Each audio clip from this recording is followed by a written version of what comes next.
Welcome to fundmonitors.com. Thank you for joining this webinar. My name's Chris Gosselin. Today we're focusing on small cap equity funds and obviously the sector in which they invest. This webinar should go for 30 to 45 minutes. There will be questions at the end, so there'll be time for questions at the end, which will be moderated by my colleague Damon Purcell.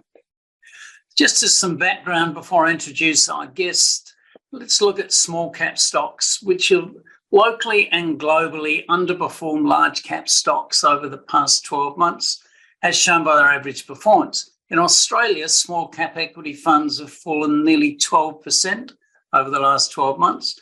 But if you look at their performance over the last 3 years, they're one of the best performing sectors.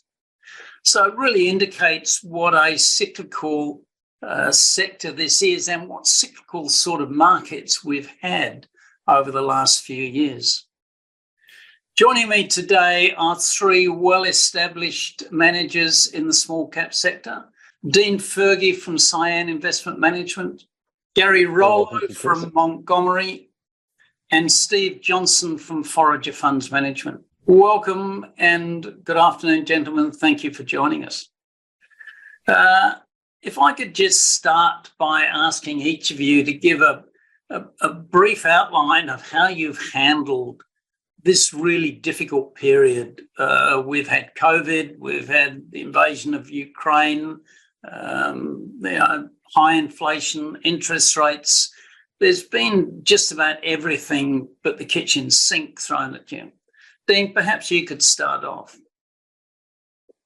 Yeah, look, I mean, it's no doubt it's been an incredibly difficult time. I think even going back to COVID, where you had huge government incentives and businesses like the retailers, like just going bananas, it was a very, very difficult market to invest. You know, what we've always tried to do, we're bottom-up fund managers and you try and focus on the underlying value. But even that hasn't really worked for us in the past sort of 18 months or so. We've seen a number of businesses that we own, you know, sometimes trading below cash backing, trading below their net tangible assets, which doesn't really make any fundamental sense. But I mean, for us, we have an investment philosophy and framework, and we want to stick with it. We know that not every kind of investment philosophy is going to work well in all markets. People invest because they believe in what you do. So it's about sticking with your knitting, not panicking out of stocks or moving into spaces where you normally wouldn't invest because that's on trend. Just sticking with what you do and riding out the volatility. So if you go back a little while, you were benefiting from IPOs, listings, capital raisings.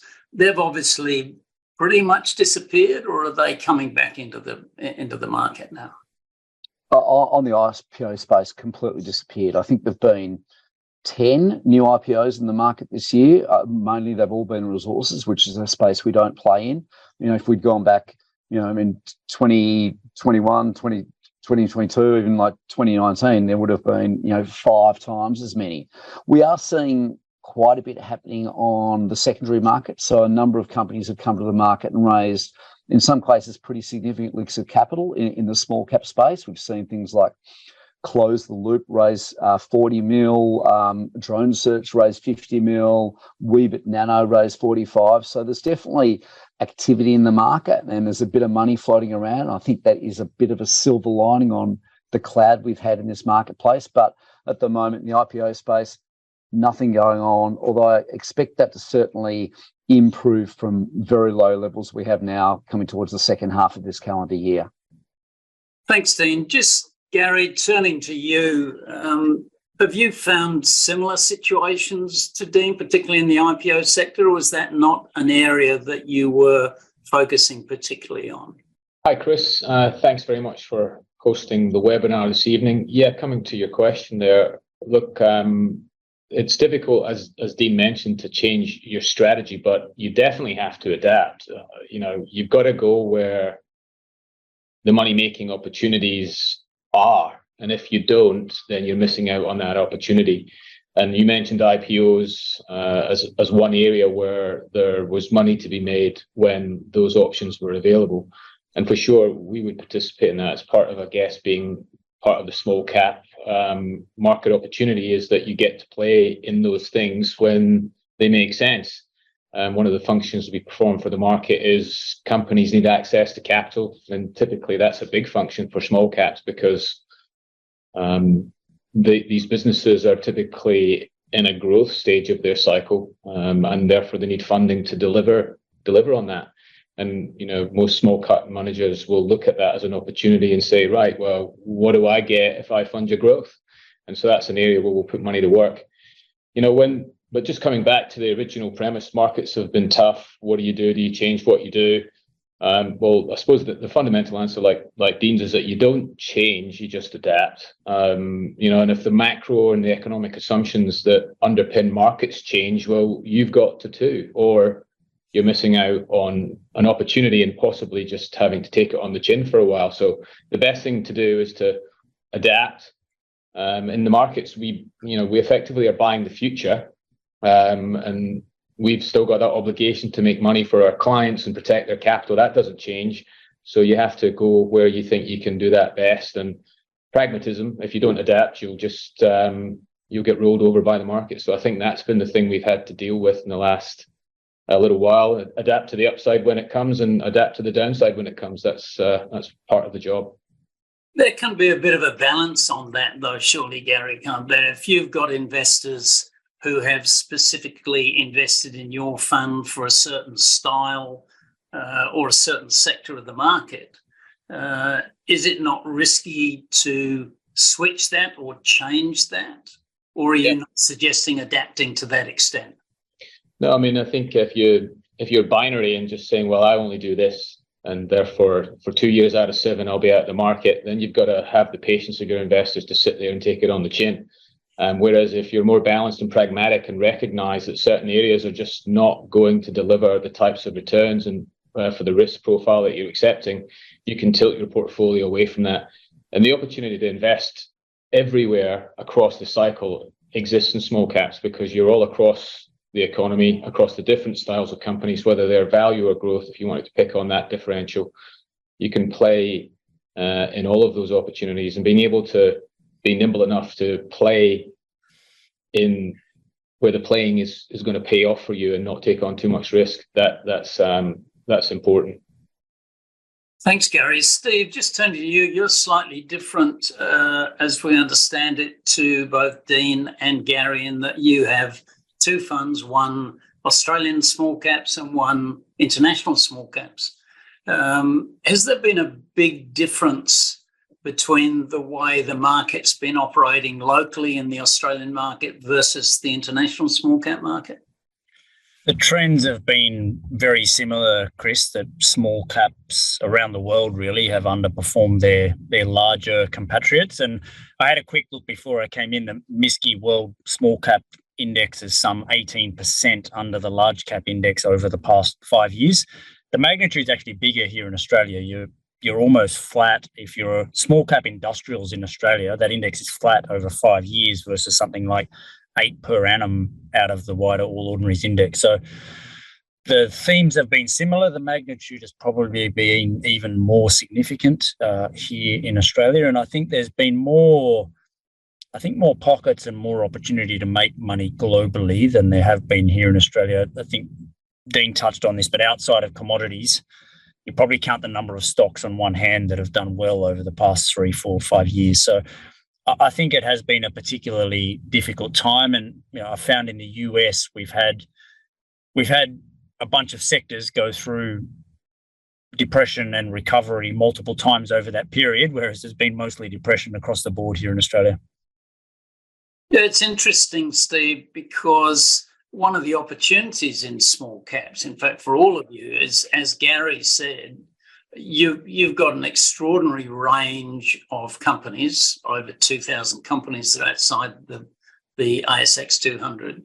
You've got every sector you could possibly want, even leaving aside the mining and resources sector, which I understand why Dean avoids that.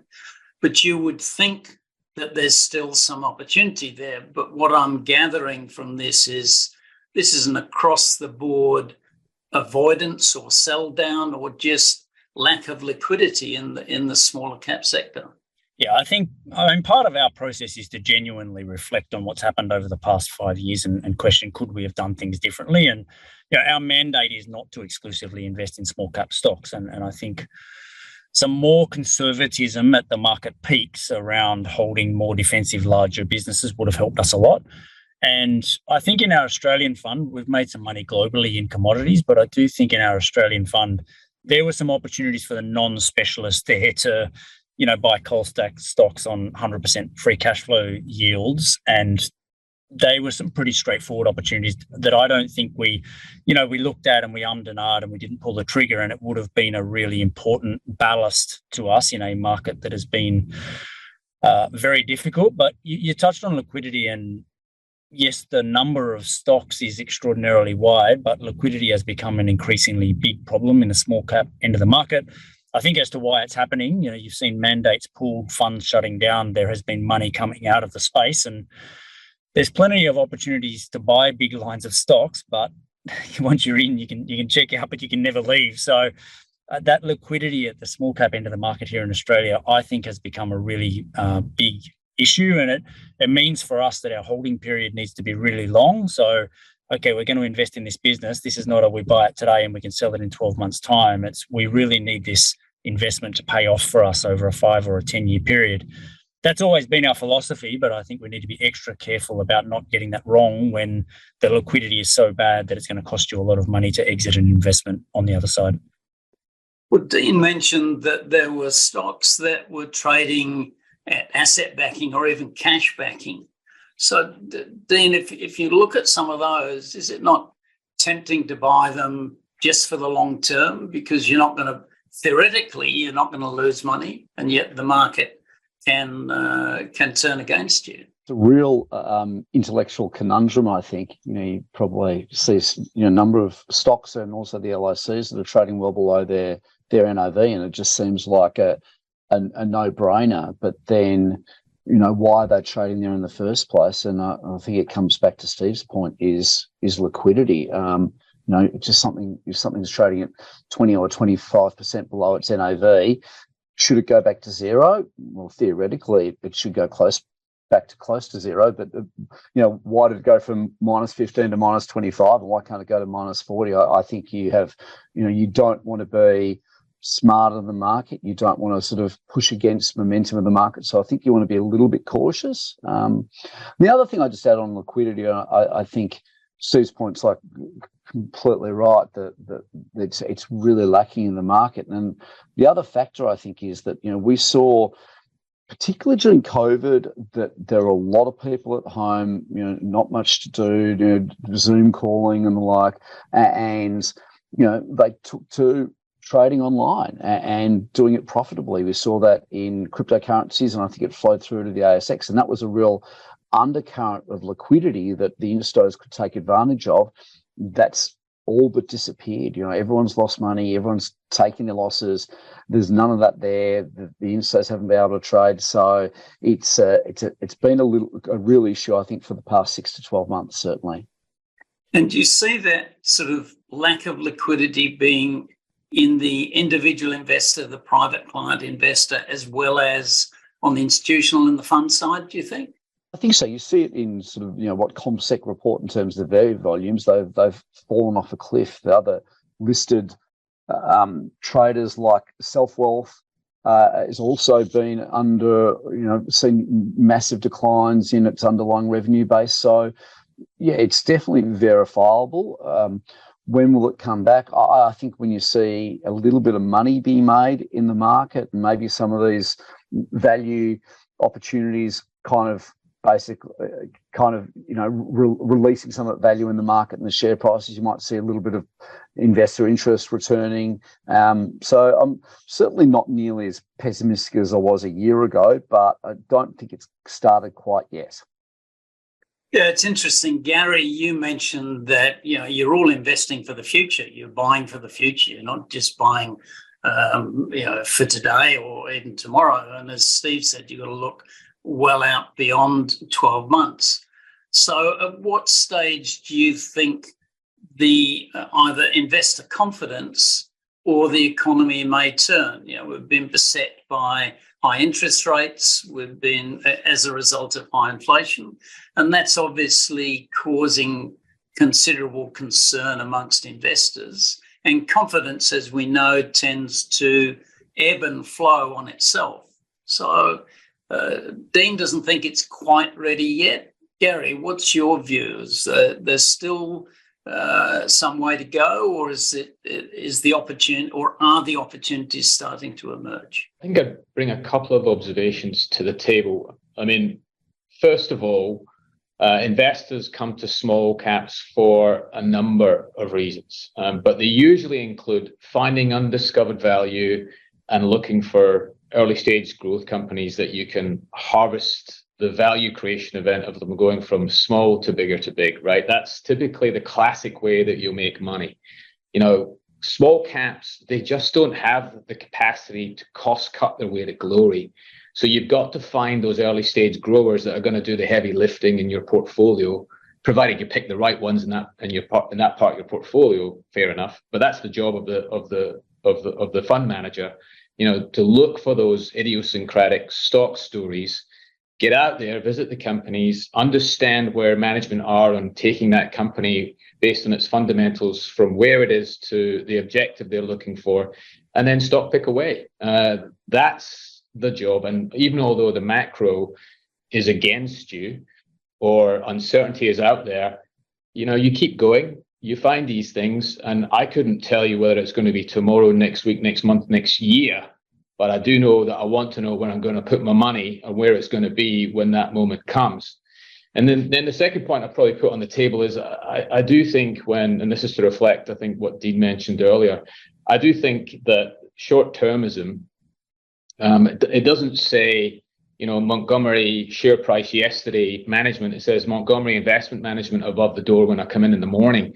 And if you act like a day trader, you're going to get treated like one. So make some investments or find someone who can and put your money to work, because at some point the macro will go for you as much as it feels like it's going against you. So that's my contribution to that side of the debate. Can I just change the shift a little bit? How are you finding your investors? Are they throwing their hands up? Are they staying patient? Do they recognize that this is a tough time? And if you guys, the experts, are doing it or finding it tough, they've got Buckley's chance. Yeah, well, as you might imagine, we spend time talking directly to our investors, and we invest for a range of investor types across the continuum, from the very high net worth individual to the more retail orientated mum and dad, and some sort of family office type dynamic too. So the engagement that we have tells us or educates us how they're feeling, and there's no doubt that when you go out and you talk to these financial advisors and financial planners, they are feeling like they've had it on the nose. And it's not just small caps, it's their bond portfolio. The bit that they were telling their clients, so that's your rock solid, don't you worry, and we'll go and have a crack with parts of the rest of it. Bonds were down 20% last year, give or take. Smalls underperformed bigs by 20% last year. And as one of them said to me, like, you're doing what I'm expecting you to do, and that is you will be volatile, but I've got a chance of having a few home runs in the small cap area. Whereas that bond portfolio, I'm not sure what I'm going to tell my clients about that. So there's no doubt there's been big macro turmoil. There's been a reset of some of the key assumptions that we all use for evaluation frameworks. That's definitely happened out there. On the other side, as the conversation that we're having now, people are interested in making money. I don't think that's going away. And they recognize that smalls is a place where that's happened before. And they're asking us if we think we can do it again. And we're looking around at the opportunity suite that we've got, looking at the valuation regimes that some of these stocks are sitting on. And we're saying to ourselves, particularly in those less liquid areas, maybe some of those smaller names, we've seen valuation retreat. So there's an opportunity dynamic there. And, as Steve and Dean were suggesting, The liquidity's played a part there, but the valuation regime has been compressing. I don't know if it's going to keep compressing tomorrow, but I doubt it will stay like that forever. So there's a way up to be had. You need to keep yourself sufficiently liquid, but at the same time sufficiently engaged in opportunities so you can make the returns when that moment comes. It is interesting, and we know the market's going to change. I mean, the market has been through a series of ups and downs ad infinitum or forever. That will change. Question, of course, is the timing and how much pain investors can accept along the way. And we've seen, Dean mentioned cryptocurrencies, that there's still plenty of ambition or appetite for a significant outperformance. And it would appear from our anecdotal evidence in cryptocurrencies that because they're expecting a very volatile sort of run, they're pretty much happy to accept that and to take it on the chin.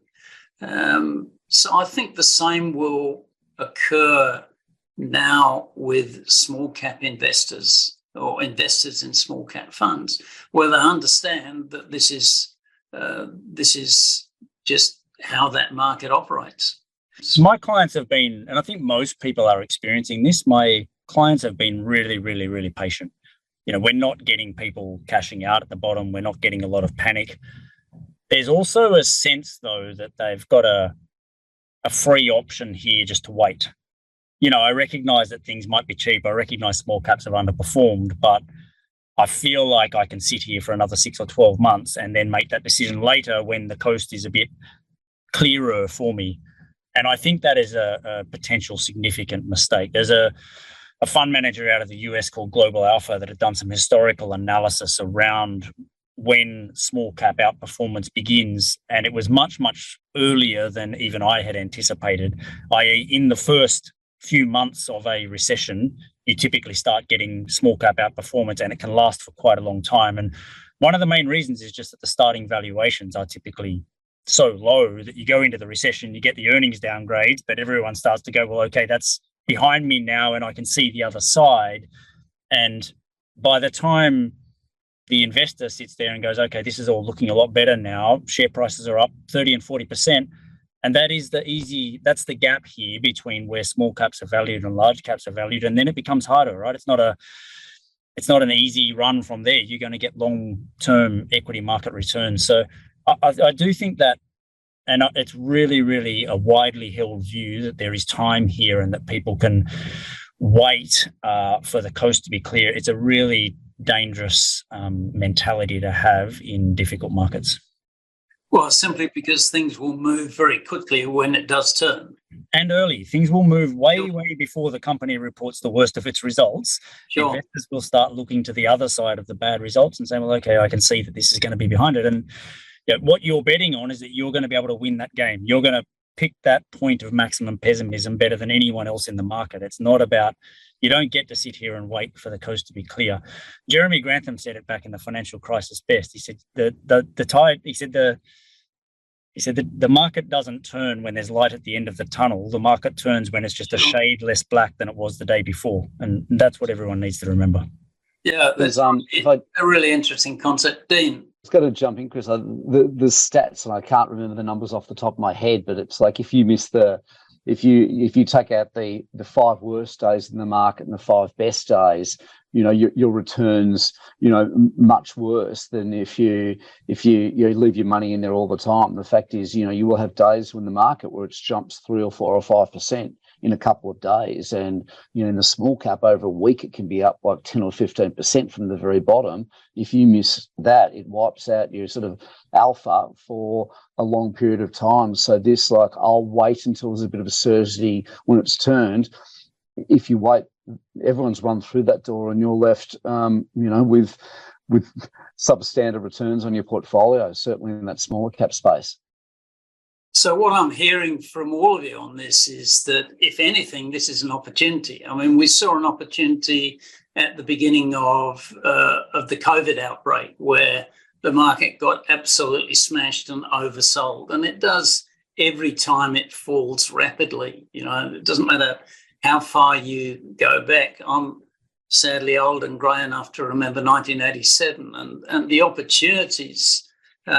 You don't have to laugh that hard, Gary. But Brian, you know, the opportunities in 1987, when the market was, you know, effectively fell 50%, were extraordinary, and the wise heads, which I wasn't at the time, not sure if I am now, but the wise heads were picking up stocks at literally at half price, because people were, in some cases, literally jumping out the windows. So there is the opportunity there.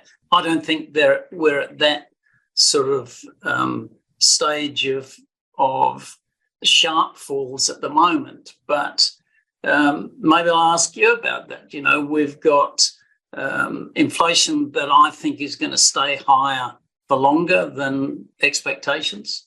That indicates to me that interest rates will stay higher for longer, but they're still historically not that high. So you would think that well-managed companies that are well capitalized should be able to do well in that environment, should they not? I think the difference to what you're talking about in terms of market routes, Chris, is I'd say the large end of the market is not particularly cheap at all. You know, you look at where interest rates are, long-term bond rates, you're looking at a 7, 8 sort of expected return from a lot of these large cap stocks. It's not horrible, but I don't look at that and say this is the time to be backing up the truck to that part of the market. So it's something, I guess, of a relative value argument here in terms of how you allocate your portfolio, rather than a 1987 COVID type market meltdown where I think you get the really quick recovery. I genuinely think this is, you know, 5 or 10 years of, it may all come in a quick period at the start, but I think you'll get 5 or 10 years of outperformance here over time. And I think that is what we probably need, is the recession to actually hit and start, and these businesses can get on with life and adjust whatever they need to adjust, because it's the fear of it coming. I think that's the main impediment at the moment. Yeah, I'll jump in there and add a little bit of color to that, because I think one of the things we could do is set the scene a little here. You know, just to put some broad numbers out there, smalls underperformed bigs by over 20% last year. And if you sort of allow the quants to tell you why, they'll identify for you that a large part of the underperformance was driven just by size. So literally, just because we're small, we underperformed. Now, that doesn't mean that you can back up the truck, dump your dollars in the hands of a manager and say, right, off you go, make that money back, because not all of the market is actually cheap. You know, defensives, as you might expect in an environment where we are today, those look expensive. And if you own those, you might be locking yourself in, a bit like Steve was mentioning, to a period of low returns. Or worse, you might find there's a whole bunch of other people inside of those stocks that run for the exit just as you're thinking you want to park your money in there. So you got to look inside these small cap market areas for the areas that are cheap, that don't look like they're trading at the right valuations for a normalization event in the economy. Now, you might not get the same kind of economy that you want, but as investors, we're all sitting here expecting some form of recessionary news, some recessionary outcomes. I can tell you 100% that's not normal. And a journey back to something that looks a lot more normal is going to get you paid, and you've got to work out where you want to put your dollars in that scenario. And maybe it's not those expensive defenses. Maybe it's in sectors and areas where they've had their valuation regimes punished and their expectations crimped, and management teams need to sit back, drink the Kool-Aid, and, you know, do what they can to preserve whatever they're in business for, because they're not being paid to do it today. And that's really, I think, where some of the best opportunities are going to be. If we all get in our time machine, go forward 3 or 4 years, we might see that. But, you know, none of us we've all lost the keys for that. So we'll have to wait. Can I just ask a slightly different question on another tack? the sector has always been criticised, or maybe the opportunity is there because it's been under-researched. So brokers have either not been able to cover or not been prepared to cover the small cap sector because there just isn't a reward in it for them. Is that still the case, or is that more so the case in the current environment? I would say that's still the case. I mean, you look at the top end of town, those big caps, there's a significant density of brokers covering every name. And it's natural as you go further down the market cap spectrum, there's a lot fewer. And no offense to all of those small cap analysts out there, they also tend to be a bit more junior in their experience. So it gives those of us, and I suspect that you've got 3 on the panel today, that actually sit down, tear companies apart, see if there's something there. If there's not, dump it, move on to the next one. That ability to, do the fundamental work is a path where you can create value. Like I said earlier, find a fund manager that visits the companies, does the work, does the stock picking, and cuts the losers if they're wrong and lets the winners run. And that's a way to sort of find alpha, I think, in the small cap market. I'd probably also jump in, Chris, there and say, one of the issues at the small cap area is broking research can be a little bit compromised as well. No one really gets much out of writing a sell note, so most of the notes are biased towards the buyer side. Secondly, research is hard to come by. The brokers aren't doing terribly well at the moment. They're normally only going to write or put their resources toward an analyst writing a report on a company if they can see a corporate deal coming out of it. So that's also likely to be positive. So I think what research is out there is also you've got to take with a grain of salt. So again, to touch on Rollo's point, you've actually really got to go out there and do your own work on these things. And I think that's where there is some value in getting fund managers to do that for you.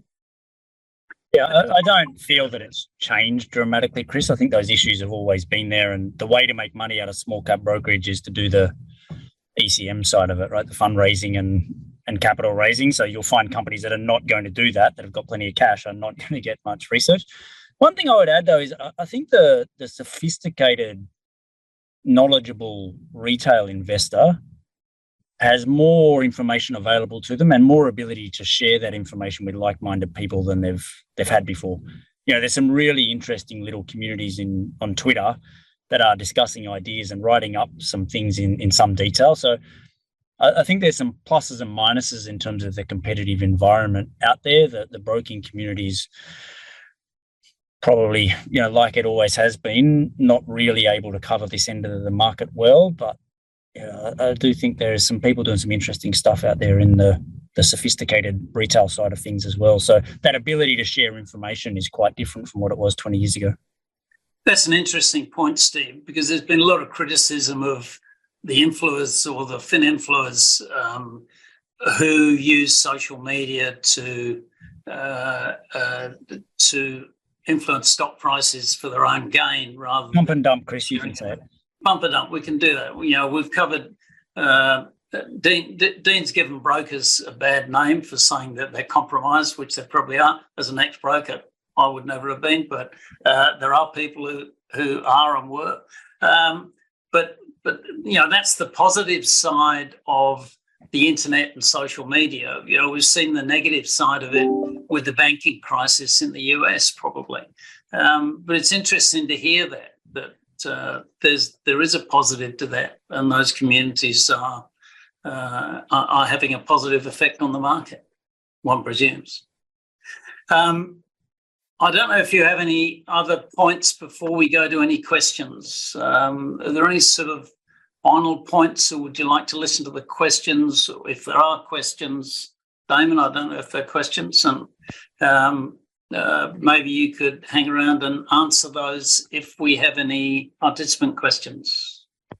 Well, Chris, we don't have any participant questions at the moment, but I guess being the 9th of May, the government's releasing a budget tonight, is there anything gentlemen, that you think might come out of that budget that might affect the small end of the Australian market, or is the series of leaks and interviews and all that sort of stuff that's gone on for the last 3 weeks really priced any surprises out of that away? I mean, I'd probably say that there's a lot of, I won't quite say pessimism, but a lot of nervousness coming into a budget. There's no doubt it's going to be pretty tough.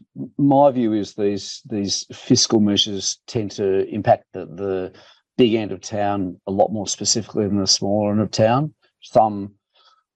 There's a few issues that could probably benefit smaller ones specifically, but I think, it's the top end of town, the big resources companies, the financial institutions, the retailers and stuff that really that's where the interest is generating in these fiscal measures, and I think where there's probably a little bit more nervousness. But overall, I think when you go to these things, expecting the worst, once the reality is broadcast, there might even be a bit of a sense of relief in the market tomorrow.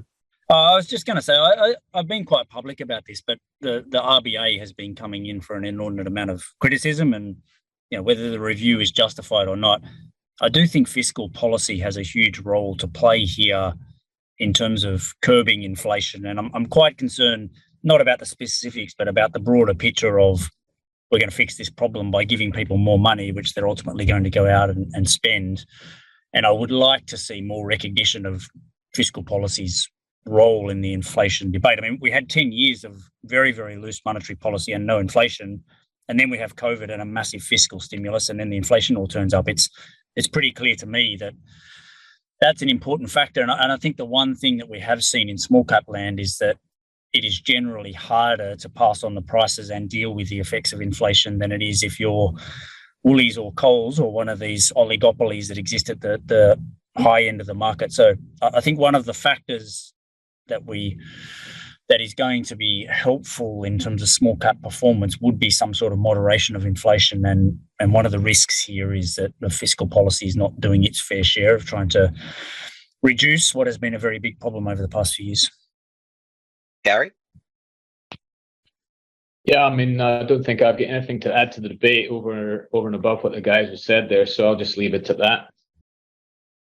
I've just got one through at the moment, just talking about the history, and particularly in prior periods of high inflation, i.e. the 70s.